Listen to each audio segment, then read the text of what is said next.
Hello friends, आज हम एक ऐसे टॉपिक को डिस्कस करेंगे जिसका कि नाम तो सबको पता है लेकिन फीचर्स काफ़ी कम लोगों को पता है।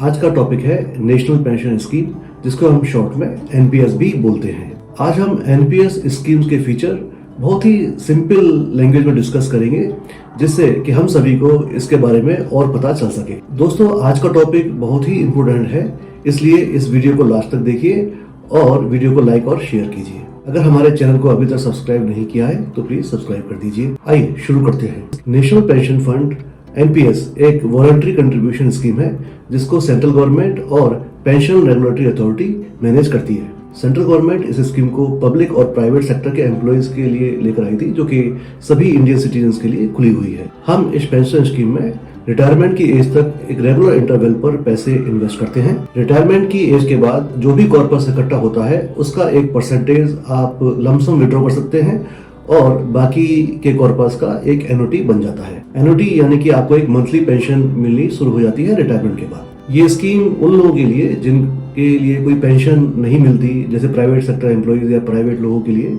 एक बड़ी अच्छी है, क्योंकि वो खुद का एक पेंशन फंड क्रिएट कर सकते हैं। एनपीएस में सबसे पहला स्टेप है इन्वेस्टमेंट ऑप्शंस को चूज करना। तो सबसे पहले आप पेंशन फंड मैनेजर को चूज करते हैं, जिसको हम पीएफएमबी बोलते हैं। आज की डेट में 8 पेंशन फंड मैनेजर्स हैं।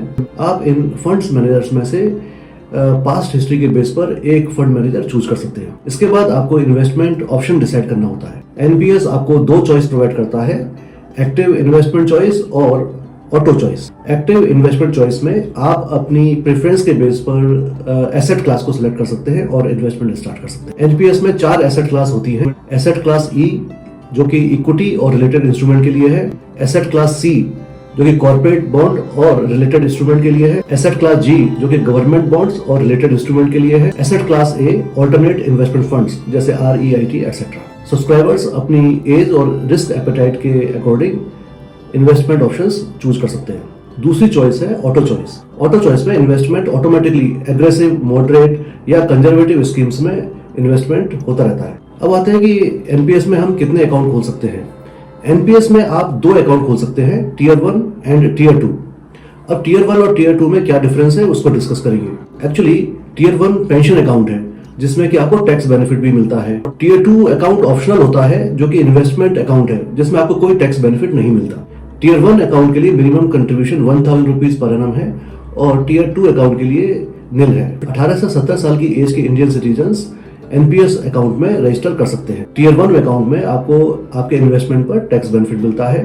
अंडर सेक्शन 80C 1,50,000 और अंडर सेक्शन 80CC D1B में 50,000 का एक्स्ट्रा टैक्स बेनिफिट आपको अपने इन्वेस्टमेंट पर मिलता है। अब हम इनके विड्रॉल रूल को स्टडी करते हैं। रिटायरमेंट एज अचीव हो जाने के बाद टीयर 1 अकाउंट में आपको 40% मैंडेटरी एनओटी के लिए रखना पड़ेगा और बाकी 60% आप विड्रॉ कर सकते हैं, जो कि टोटली टैक्स फ्री होता है।